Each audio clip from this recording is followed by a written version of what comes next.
En esta oportunidad deseamos compartir un tema muy importante para nuestros días, como lo es el matrimonio y el desafío que éste representa. En esta oportunidad queremos conocer a través de la Biblia una perspectiva bíblica, la perspectiva de Dios, de cómo podemos llevar a cabo nuestra vida familiar, nuestra vida matrimonial, y que juntos podamos encontrar el propósito de Dios. En esta oportunidad damos gracias al Señor que nos permite el poder llegar a su hogar y poder compartir ciertos pasajes bíblicos que nos podrán ayudar a nosotros a cómo debemos de afrontar el día a día de nuestro matrimonio. Y quiero empezar con este mensaje, con este título: ¿Cómo vivir sabiamente con mi cónyuge? ¿Cómo nosotros podemos vivir sabiamente con mi cónyuge? Poniendo en práctica los pasajes bíblicos que nos hablan con relación a cómo debe de ser la relación entre pareja. Quiero empezar este estudio bíblico con el primer milagro que Jesús hizo. El primer milagro que Jesús hizo tiene que ver precisamente con una boda. Jesús fue invitado a una boda. Y en términos generales, casi en un 80, un 90% de los matrimonios cuando se casan, invitan a Jesús a sus bodas. Invitan a su líder religioso, invitan al pastor, otros invitan al sacerdote, otros invitan a su líder religioso. O sea, ellos están bien interesados en que Dios, en que Jesús esté en su boda. El problema es que más allá de la mitad de estos matrimonios, solo invitan a Jesús a la boda, solo invitan a Dios a la boda, pero no le hacen una invitación a Dios a que Él pueda quedarse permanentemente dentro de sus hogares y que Dios y que Jesús pueda convivir con ellos por toda su vida de matrimonio. Eso sin duda garantizará que ese matrimonio tendrá la bendición de Dios, tendrá las bendiciones de Dios para sus vidas. ¿Cómo nosotros podemos hacer que Jesús pueda estar de una manera permanente en ese matrimonio? Pues siguiendo sus consejos, creyendo su palabra, escudriñando su palabra, y que nuestra vida matrimonial pueda de alguna manera encontrar esos fundamentos para poder tener familias estables y poder aportar a la sociedad, como decíamos al principio, hijos que realmente sean de provecho. Hoy en día es lamentable, pero cuando encontramos hogares disfuncionales y cuando encontramos hogares desintegrados, repercute en la vida y en la conducta de los hijos. Y esos hijos son los que el día de mañana estarán formando las sociedades en las cuales tenemos muchos conflictos. Son hijos que son el reflejo muchas veces de hogares desintegrados y de hogares disfuncionales. Por supuesto, hay otros buenos hijos profesionales que vinieron de hogares desintegrados, de hogares disfuncionales, pero que gracias a Dios encontraron ayuda, parte de Dios, a través de un líder, a través de un pastor, y pudieron encontrar esas claves para poder afrontar esos problemas que vinieron arrastrando de sus hogares. Pero en esta oportunidad queremos encontrar algunos pasajes bíblicos de cómo nos pueden ayudar a nosotros a poder afrontar esos problemas que se presentan en el matrimonio. Esos problemas que muchas veces llegan y no sabemos cómo debemos de lidiar con ellos. Entonces, a través de la palabra del Señor vamos a encontrar por lo menos 5 o 6 cosas que nosotros debemos de hacer. Y tenemos que creer a la palabra y aplicar la palabra a la vida matrimonial.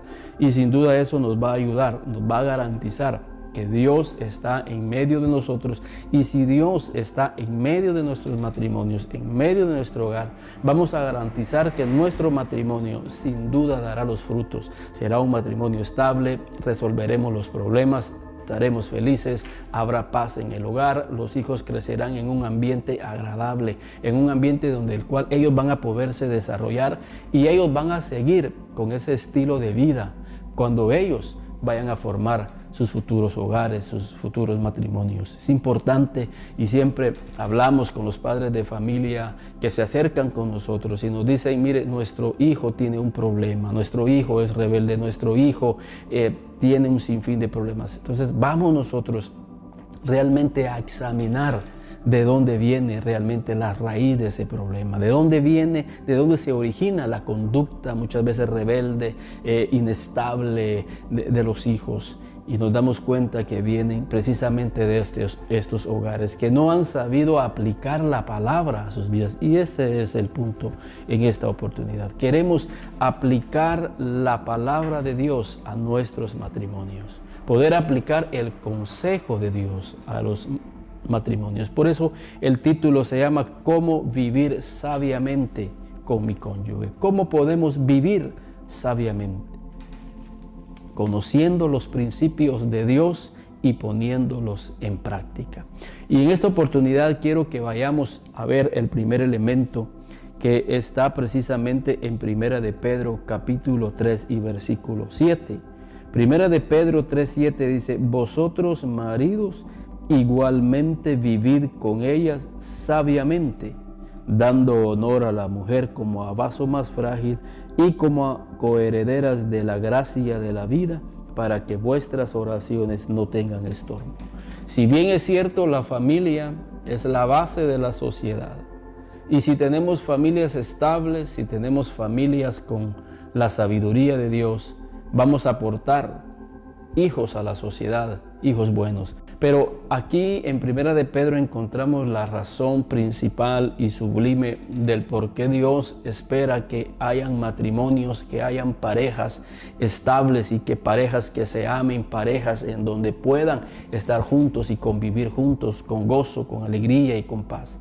Y es precisamente para que las oraciones no tengan estorbo. ¿Cuántas oraciones se ven estorbadas en muchos matrimonios? Porque no han sabido vivir sabiamente, no han sabido vivir bajo los principios de Dios. Y si nosotros no vivimos bajo los principios sabios que la palabra de Dios nos enmarca, empiezan a haber problemas, empiezan a haber rupturas, empiezan a haber disensiones, empiezan a haber pleitos, empieza a haber desunidad en la familia. Y eso viene a repercutir espiritualmente en la relación entre Dios y los cónyuges. Dice la Biblia que hay un estorbo en sus oraciones. Y qué importante es que no se pierda ese vínculo espiritual entre Dios y la vida del hombre, Dios y la vida de la pareja. ¿Cómo se logra ese vínculo? A través de la oración. La oración es bien importante. Recuérdense que es a través de las oraciones en donde los padres de familia ponen a sus hijos en las manos de Dios. Es a través de las oraciones en las cuales nosotros le pedimos a Dios que todas las cosas nos puedan salir bien. Es a través de las oraciones en que nosotros pedimos sanidad para las enfermedades que pueden haber en nuestro matrimonio, en nuestra familia. Pero si hay un estorbo espiritual, por eso el Señor dice, si tú vienes al altar y ahí te acuerdas que tiene algo contra tu hermano, ve y reconcíliate primero. Y luego ven al altar, ven a adorarme, ven a buscarme. Pero es importante que este pasaje sea aplicado a la vida matrimonial. Si los esposos, cuando se acercan a la oración y empiezan a ministrar al Señor muy de mañana, en la tarde, y hay parejas y hay vidas que tienen una vida de oración, y por eso vemos que sus vidas están conectadas directamente con el Señor, empiezan a buscar al Señor, pero empieza a haber un estorbo y no fluye esa oración. Y ahí es donde tenemos que reflexionar y ver si realmente nosotros estamos viviendo sabiamente. Y recuérdense que aquí, como dice la palabra, la sabiduría de Dios tiene que ver con el trato que nosotros le damos a nuestra esposa o el trato con el cual nosotros le damos a nuestro esposo. Porque dice aquí, y vosotros maridos igualmente vivid con ella sabiamente. ¿Y qué es vivir sabiamente? Dando honor a la mujer como a vaso más frágil. Entonces la sabiduría se va a reflejar con relación al trato que yo le doy a mi esposa, la forma en que la trato, la forma en que convivimos, la forma en que nosotros llevamos los asuntos. Y eso hará que la sabiduría de Dios abra las ventanas de los cielos y que siempre esté fluyendo el Señor. Entonces, en esta oportunidad queremos conocer esos consejos sabios. ¿Cómo debo de afrontar cuando se presenta un problema? Y quiero que vayamos al primer consejo que se encuentra precisamente ahí en Mateo, en el capítulo 18 y en el versículo 15. En Mateo capítulo 18 y en el versículo 15 vamos a encontrar el primer consejo que nos da la palabra. Mateo capítulo 18 y en el versículo 15. Por tanto, si tu hermano peca contra ti, ve y repréndele estando tú y él solos. Fíjense, por tanto, si tu hermano peca y tu esposa es tu hermana y tu esposo es tu hermano más próximo, es tu hermana más próxima. Y si uno de ellos cometió un pecado, cometió una falta, el consejo que nos da es: ve y háblale estando tú y él solos. El consejo que el Señor da es que estén la pareja solos. Pero muchas veces se comete el error de tratar los problemas que se presentan, las fallas, delante de los hijos. Y es ahí en donde empieza a haber una incomodidad para uno de los cónyuges. No es que no quiera escucharla, no es que no quiera atender lo que la esposa o el esposo le están diciendo, sino el problema es que estamos desobedeciendo este principio bíblico y este consejo sabio que la palabra les da a las parejas cuando vayan a solucionar un problema. Tienen que estar ustedes solos ahí, sin que estén los hijos, porque muchas veces contaminamos a los hijos con los pleitos, con las disensiones o con las diferencias. Entonces el consejo es que esperar que los hijos vayan a la cama o apartarse a un cuarto o salir al campo, salir a algún lugar, la pareja estando solos y poder hablar y expresar esas diferencias o esas fallas que se cometieron. Porque la palabra del Señor es bien sabia y dice: repréndele estando tú y él solos. Y ese es el primer consejo.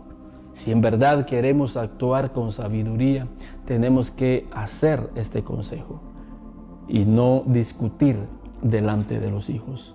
En el peor de los casos, invitar a otra persona al problema. Invitar a otra persona y que otra persona se entere de los problemas es aún más grave todavía.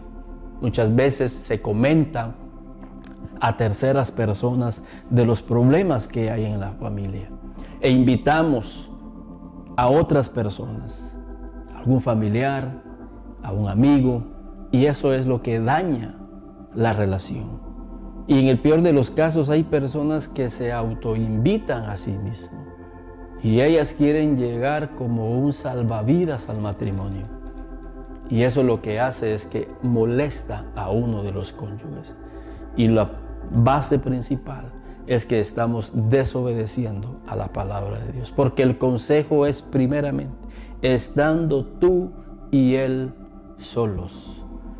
Y el Señor va a honrar esa obediencia. Y no va a salir y no va a trascender ese problema que hay entre pareja, ni para los hijos, para no contaminarlos, ni va a salir fuera de nuestra casa para que otras personas lleguen y empiecen a encender aún más el fuego. Y peor aún, invitar a familiares al problema. Porque uno de los cónyuges va con algún familiar, va con la madre o va con el padre y empieza a exteriorizar el problema. Y el primer consejo es estando ustedes y él solos.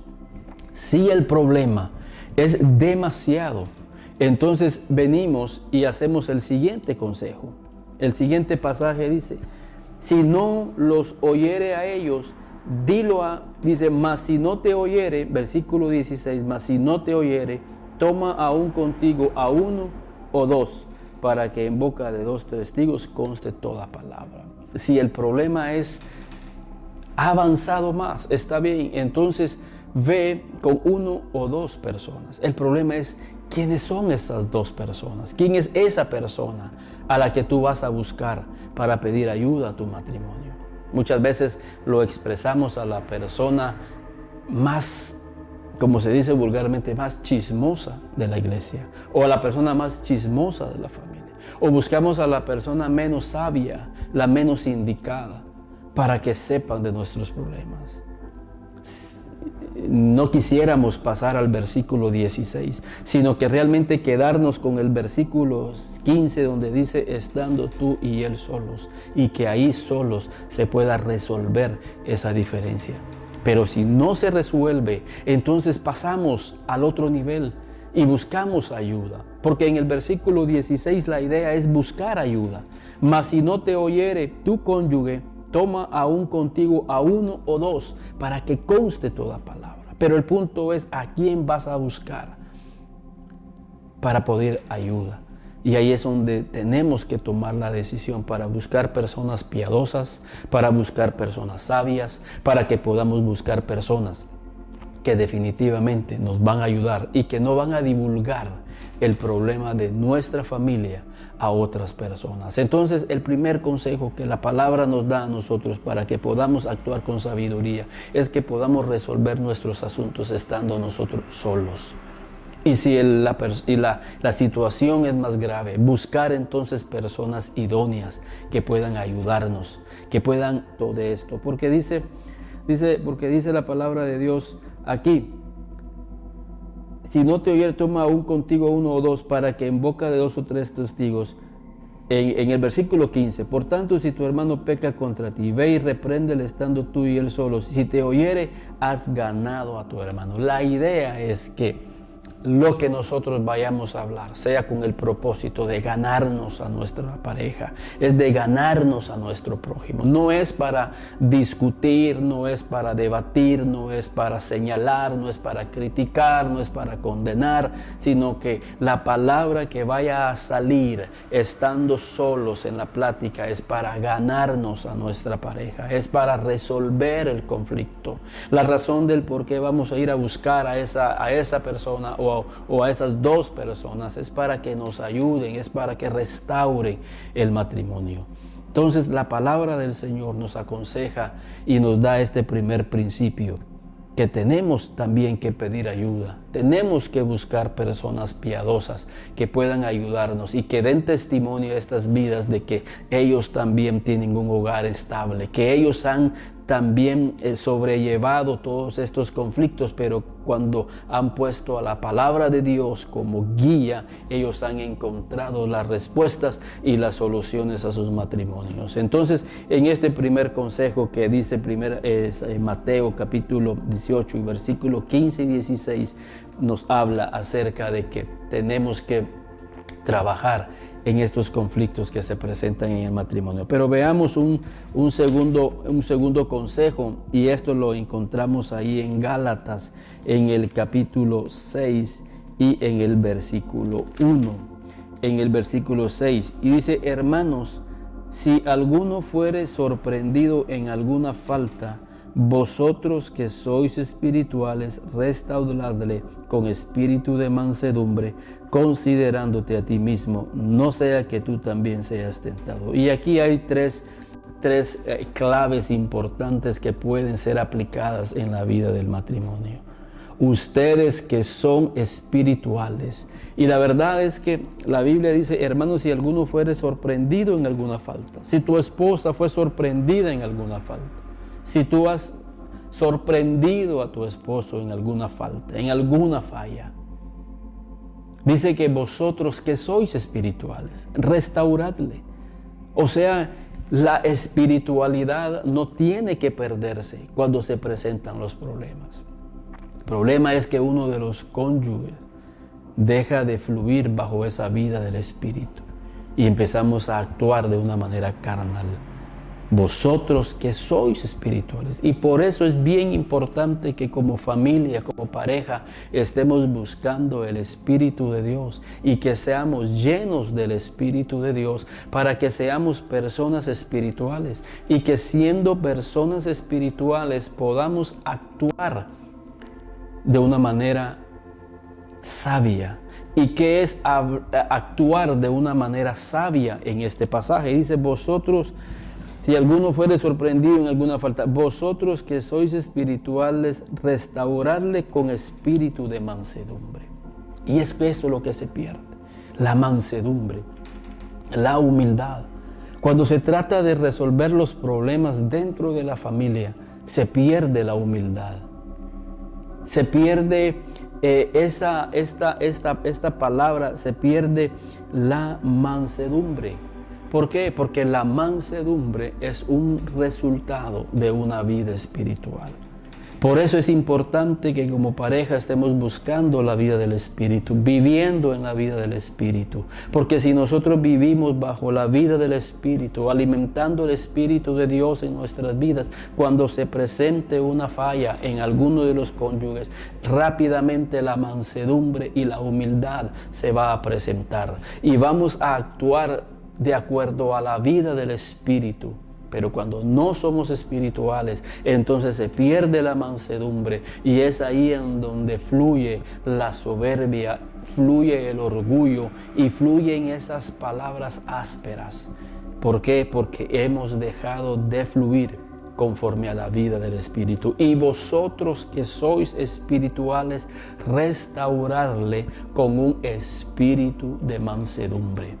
Y dice la Biblia en un tercer aspecto que nos dice aquí, con espíritu de mansedumbre, considerándote a ti mismo, no seas que tú también seas tentado. Si nosotros vemos y vemos la falla de nuestra pareja, tenemos que ser conscientes que nosotros también podemos ser capaces de hacer esas cosas y de hacer peores cosas. La palabra del Señor dice, considérate a ti mismo, porque tú también eres capaz de hacer eso o peores cosas. Entonces somos conscientes nosotros de que si no hacemos esas cosas que supuestamente hizo mi cónyuge, hizo mi esposa o hizo mi esposo, es porque la gracia y la misericordia de Dios están funcionando en nuestras vidas. Pero eso solo lo piensa una persona que es espiritual. Eso solo lo piensa una persona que tiene mansedumbre. Una persona que tiene mansedumbre, que tiene humildad, dice a sí mismo, yo también soy capaz de cometer ese error que cometió mi esposa. Pero cuando no hay mansedumbre, por falta de espiritualidad, entonces nos creemos suficientes y pensamos de que no, la única que se puede equivocar aquí es ella. El único que se puede equivocar aquí es él, yo no. Entonces es importante, como dice Gálatas capítulo 6 y versículo 1, y vosotros que sois espirituales.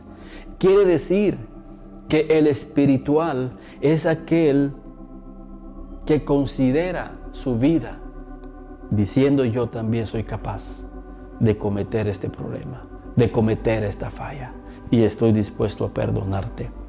Entonces no dejemos la espiritualidad cuando se presente un problema, cuando se presente una falla. Y estos son principios preciosos. Hermanos, si alguno de los cónyuges fuere sorprendido en alguna falta, vosotros maridos o vosotros esposas que sois espirituales, y esto es lo importante, que sois espirituales. Y esa es una palabra del Espíritu que te desafía. ¿Eres tú una persona espiritual? Eres una persona que está buscando a Dios. Es una persona que está llena del Espíritu de Dios. Una clave o una manifestación de que tú tienes el Espíritu de Dios va a ser la mansedumbre que vas a presentar cuando se presente estas fallas dentro del matrimonio. Y la mansedumbre te va a llevar a perdonar. ¿Por qué? Porque te estás considerando a ti mismo, diciendo yo soy capaz también de hacer esas cosas que tú hiciste. Entonces no perdamos la espiritualidad. Por eso es un llamado en la Biblia, Pablo dice, por tanto, sed llenos del Espíritu, cantando entre vosotros con salmos, con himnos y cánticos espirituales. Que seamos llenos del Espíritu, que estemos preparados por el Espíritu de Dios, para que cuando estas cosas se presenten y cuando estas cosas sucedan, nosotros estemos preparados para actuar como actuaría el Espíritu Santo en nuestras vidas.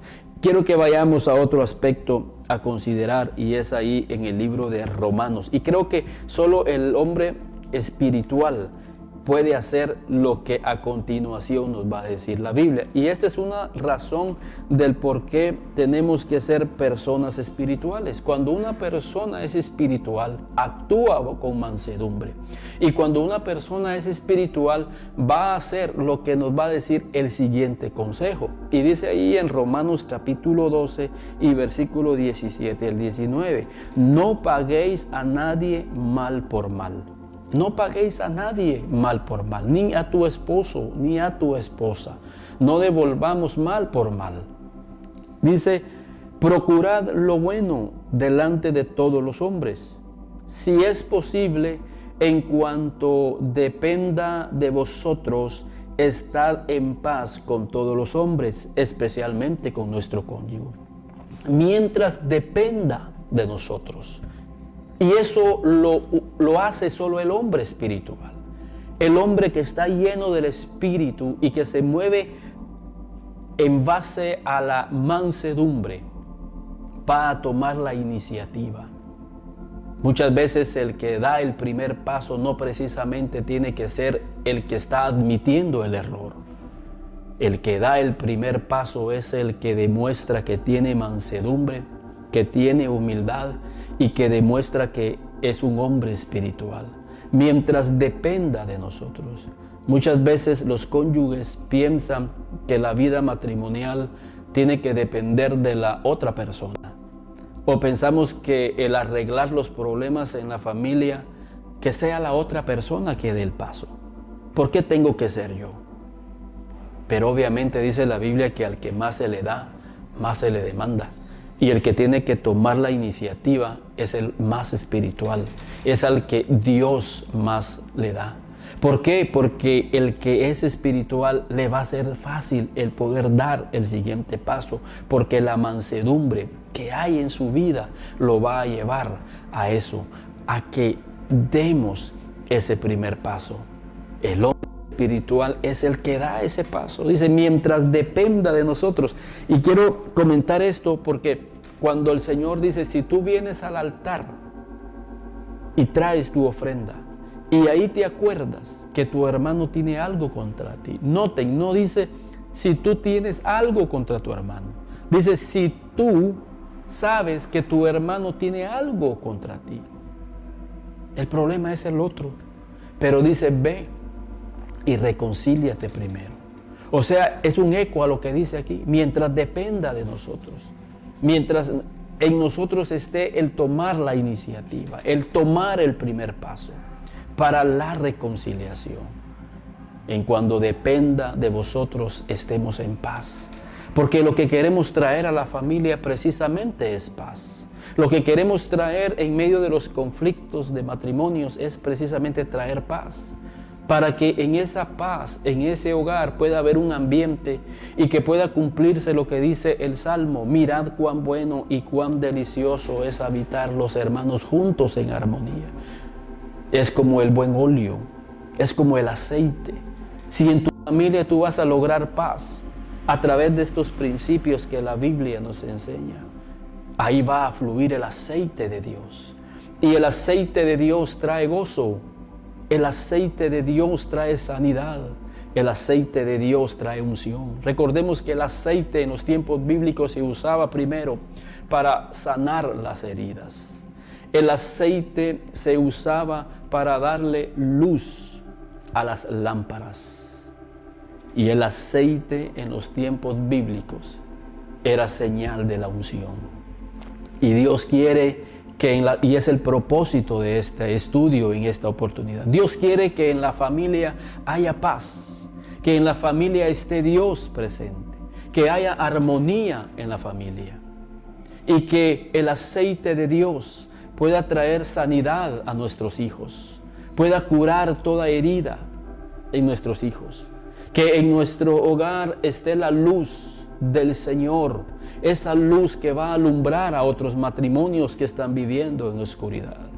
Que en nuestro hogar haya unción para que esa unción pueda bendecir a otras familias. Mirad cuán bueno y cuán delicioso es habitar las familias juntas en armonía.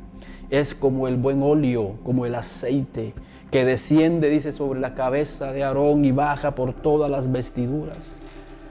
Y dice, porque ahí envía bendición y vida eterna Dios. Porque ahí, en ese matrimonio, en esa dinámica, es cuando Dios envía bendición. Y lo que queremos en este pasaje, precisamente, como dice aquí, en este pasaje, estad en paz con todos los hombres, especialmente con mi esposa o con mi esposo. Pero ¿cuál es la clave para que haya paz? Mientras dependa de vosotros. Es tanto el orgullo que muchas veces hay en los cónyuges que están dispuestos a perder la paz. Esa paz que el mundo no entiende. Esa paz que nosotros hemos experimentado. Esa paz con la cual hemos bendecido a nuestra familia, muchas veces se pierde porque dejamos de ser espirituales, porque dejamos de ser mansos, porque dejamos esa mansedumbre y no estuvimos dispuestos a ser nosotros el que dé el primer paso. Y si los cónyuges tienen esa perspectiva de decir, cada quien por su lado, yo voy a dar el primer paso, porque yo quiero demostrar y quiero evidenciar que soy un hombre o soy una mujer espiritual. Y vosotros que sois espirituales, restauradle con espíritu de mansedumbre. Estamos dispuestos a tomar la iniciativa y decir un alto hasta aquí. Y eso creo que es una madurez que va a bendecir a nuestras vidas. Si es posible, en cuanto dependa de vosotros, estad en paz con todos los hombres. No os venguéis vosotros mismos, amados míos, dice el Señor. Entonces, no tomar revancha, sino que restaurar en el nombre del Señor. Y hagamos de nuestra familia familias que tengan la paz de Dios.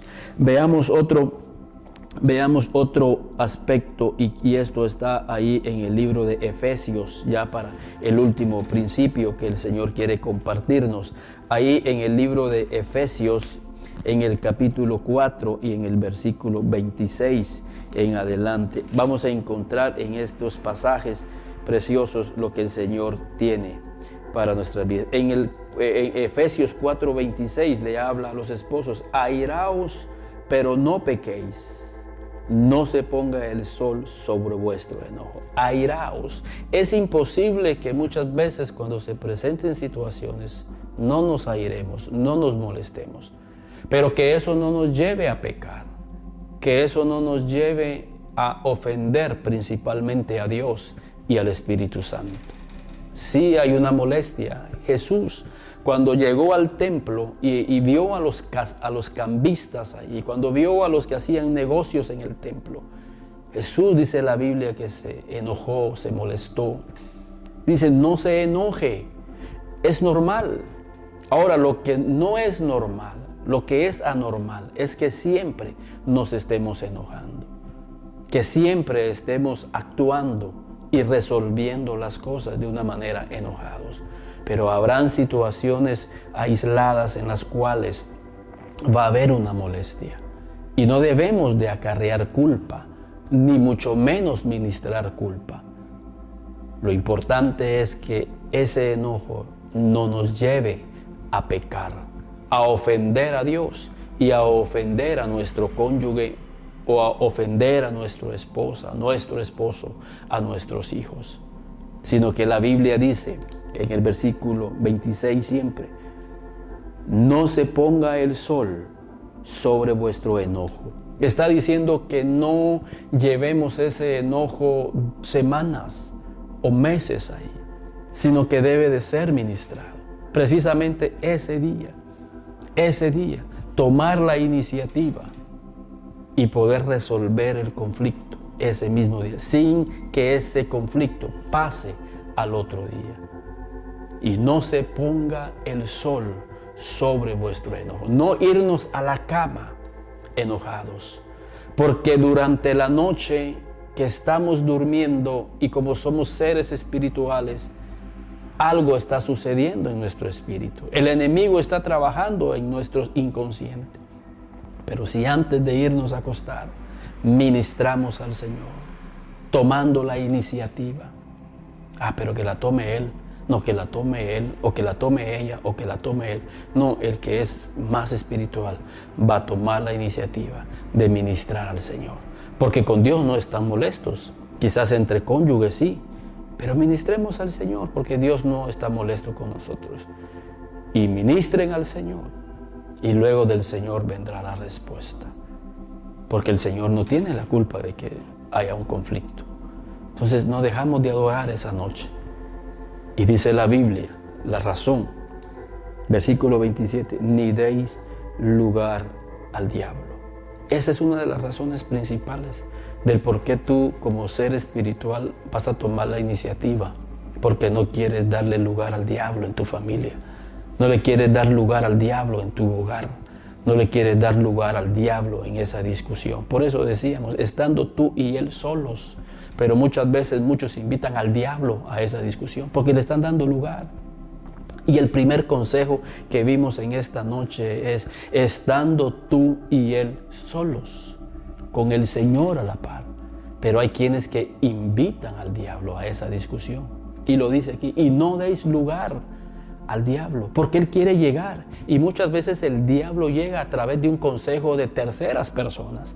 Recuérdense que la esposa de Job fue utilizada por el mismo diablo, porque el diablo le dijo a Dios, quítale quítale lo otro, y verás si no blasfema contra ti en tu presencia. Cosa que Job no hizo, pero su mujer sí lo hizo. Maldice a Dios y muérete. Ella fue el vehículo, ella le dio lugar al diablo en ese problema.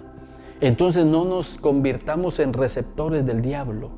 No le demos lugar al diablo, porque el diablo, él sí nos va a hacer pecar. El diablo sí va a hacer que, imagínense, dice, airaos pero no pequéis. Pero si le das lugar al diablo, imagínense, una persona airada, el diablo en una persona airada, ¿qué reacciones puede tener? Porque nos podemos airar, nos podemos molestar, pero no estamos bajo la influencia del enemigo. Porque una persona airada, dándole lugar al diablo, imagínense qué puede hacer el diablo con el enojo de alguien. Hacerlo pecar, hacer cosas que después dice, ¿por qué lo hice? Sí, lo hiciste porque le diste lugar al diablo, le permitiste la mente al diablo, le permitiste tus manos al diablo, le permitiste la boca al diablo y le diste lugar y él entró. Versículo 29. Ninguna palabra corrompida salga de nuestra boca. Ninguna palabra. Es mejor cuando una persona está airada, enojada, es mejor callarse. Y esa es la razón del por qué no tenemos que darle lugar al diablo. Porque si le damos lugar al diablo, él va a agarrar nuestra boca y va a hacer que saquemos palabras corrompidas, las cuales después van a hacer más daño a la familia, al cónyuge, a la esposa o a la esposa. Por eso es importante que nosotros como personas espirituales, bajo un espíritu de mansedumbre, tomemos la iniciativa de restaurar. Y así no le estamos dando lugar al diablo, sino que dándole lugar al espíritu. ¿Y qué va a hacer el espíritu? Contrario a lo que el diablo hace. Porque dice, ninguna palabra corrompida salga de nuestra boca, sino lo que el espíritu va a hacer, sino la que sea buena para la necesaria edificación, a fin de dar gracias a los oyentes. Que tus palabras no sean para herir, lastimar, sino que las palabras sean para edificar, para restaurar. Por eso dice, si te oyere, habrás ganado a tu hermano. si te oyere. Y aquí dice que la palabra que salga tiene que ser buena para la edificación de la iglesia. En este caso de tu cónyuge, de tu esposo o de tu esposa. Y miren, sigue diciendo cosas bellas aquí. Y no contristéis al Espíritu Santo de Dios. ¿Saben por qué el diablo quiere meterse? Porque dice, y no deis lugar al diablo. ¿Saben por qué el diablo quiere tener un lugar? Porque el diablo quiere sacar al Espíritu. Fíjense qué tremendo. Porque en el versículo 27, y esta es la guerra principal, el versículo 27 dice, ni deis lugar al diablo. Y el versículo 30 dice, y no contristéis al Espíritu. Si tú le estás dando lugar al diablo en la discusión de tu familia, en tu matrimonio, le estás dando lugar al diablo, estás desplazando al Espíritu Santo, estás contristando al Espíritu Santo que está en tu familia. La razón del por qué yo voy a tomar la iniciativa de ir y pedir perdón es porque no le quiero dar lugar al diablo. Pero lo más importante, y quizá lo más importante de este estudio, es porque no quiero contristar al Espíritu Santo. Y como decíamos al principio, porque no quiero que mis oraciones tengan estorbo. Y son quizá las dos frases más importantes. No queremos que nuestras oraciones y nuestra relación con Dios tengan estorbo, porque no queremos contristar al Espíritu Santo de Dios en nuestras vidas. Y si no contristamos al Espíritu Santo, y no contristéis al Espíritu Santo de Dios, con el cual fuiste sellados para el día de la redención. Por tanto, versículo 31, quítense de vosotros toda amargura. Fíjense lo que está enfermando hoy en día a la sociedad y que está matando a miles de personas. Según la Organización Mundial de la Salud, la OMS, la amargura para el año 2020 será la enfermedad número 1 que estará matando a miles y a miles de personas a través de la depresión. Y Pablo está diciéndole a los matrimonios, está diciendo, quítese de vosotros toda amargura. Qué triste, y por eso es importante, y la razón, o una de las razones del por qué estamos estudiando en esta oportunidad este tema, porque hay muchos matrimonios, hay muchas familias que están amargadas.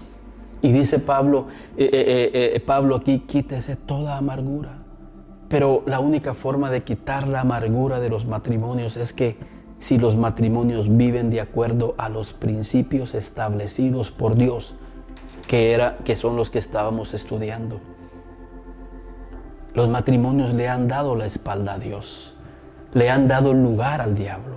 Y cuando le dan lugar al diablo, la amargura empieza a apoderarse de sus vidas. Y empiezan no solamente a enfermar el ambiente, a enfermar a sus hijos, sino que también nuestros cuerpos. ¿Cuántas vidas llegan a los hospitales con los médicos diciendo que tienen una enfermedad? Y por más exámenes que hace el médico, no encuentra una causa orgánica, llegando a la conclusión que su enfermedad es psicosomática, es el no tener perdón para la vida de su cónyuge o la vida de su esposo. Y fíjense, y dice, por eso Pablo dice aquí, quítese de vosotros, de vuestro matrimonio, toda amargura, enojo, ira, gritería y maldicencia y toda malicia. La amargura nos lleva al enojo. Una persona amargada vive enojada. Y fíjense que cuando una persona pasa amargada, enojada, tiene ira en su corazón. Se le ve la ira en su rostro, porque no es feliz. Y dice la persona así, es que yo tengo amargura, tengo enojo, tengo ira por mi matrimonio, por los 20, 25, 30 años de matrimonio que tengo, por el marido que tengo, por la esposa que tengo. Y no, es porque no permitieron que Dios se quedara en su matrimonio. Sí lo invitaron. Y dicen ellos, sí, yo invité al pastor a mi matrimonio. Pero el problema fue que no permitieron que Dios se siguiera quedando durante tu matrimonio. Le dieron la espalda a Dios. Dejaron de cumplir la palabra. Dejaron de ser espirituales. Y le dieron lugar al diablo. Y como le dieron lugar al diablo, el diablo amargó sus matrimonios. Pero el propósito de esta hora es que restauremos en el nombre del Señor Jesús nuestra vida matrimonial. Que nos pongamos a cuentas con Dios y que podamos empezar a disfrutar lo que dice en el versículo 31. Antes sed benignos unos con otros, misericordiosos, perdonándonos unos a otros, como Dios también os perdonó a vosotros en Cristo Jesús. Antes bien sed benignos. Antes bien sed benignos. Pero eso solo lo logra el hombre espiritual y la mujer espiritual. El consejo de esta noche es que si tú eres de esos matrimonios, es que el Señor quiere restaurar tu vida espiritual primeramente, para que seas un hombre y una mujer espiritual y que puedas lograr lo que dice aquí. Antes bien sed benignos unos con otros, misericordiosos, perdonándonos unos con otros. Dios llama al perdón a las familias, a los esposos. Y una forma, como decía el título que nosotros estábamos compartiendo, cómo vivir sabiamente con tu cónyuge. Una forma de ser sabio es perdonando. Que perdonemos. Y dice aquí que perdonemos como Dios en Cristo nos perdonó. ¿Y cómo nos perdonó Él? Él dice en Juan 3:16, porque de tal manera amó Dios al mundo, que estando vosotros, dice, de tal manera amó Dios al mundo, que siendo aún pecadores, Cristo murió por nosotros. Pero nosotros tenemos que pedirle al Señor esa gracia y esa misericordia de Dios, para que nuestros hogares podamos quitar toda amargura, todo enojo, toda maldicencia y toda malicia. Y que podamos ser matrimonios bendecidos, que podamos ser matrimonios que tengan la bendición de Dios, que podamos tener matrimonios que tengan la unción de Dios, la sanidad de Dios, la luz del Señor. Si nosotros ponemos en práctica todos estos principios que establecimos en esta oportunidad, guiados por la palabra de Dios, será una edificación para la vida matrimonial y la vida de tus hijos. En esta oportunidad damos gracias al Señor que nos permitió poder llegar contigo a través de esta enseñanza, a través de esta palabra. Estamos nosotros ubicados y nos puedes contactar en nuestras redes sociales a través de Facebook, en la página El Enfoque Bíblico o en www.elenfoquebiblico.com. Nuestros teléfonos aparecen en pantalla. Si ustedes están pasando por algún problema familiar, nos gustaría saber de ustedes, que nos puedan llamar y poder orar y poder ministrar a su familia. Recuérdense que los días sábados estamos estudiando la palabra de Dios a diferente hora. Si ustedes no están asistiendo a alguna iglesia y desean estudiar la Biblia para tocar estos u otros temas, podemos hacerlo durante el transcurso del día a las 7:30 de la noche. También tenemos un estudio bíblico en el cual nos gustaría que ustedes sean parte de este grupo y que podamos juntos formar un grupo armonioso, un grupo que se dedique a estudiar la palabra de Dios, que se dedique a encontrar al Señor a través de las Escrituras y que podamos juntos tener un compañerismo. Así que el día sábado a las 7:30 de la noche, si usted se quiere unir a este grupo, por favor llámenos en el teléfono que aparece ahí en pantalla y que juntos podamos buscar al Señor a través de estos sabios consejos y que nosotros seamos bendecidos. Que Dios les bendiga.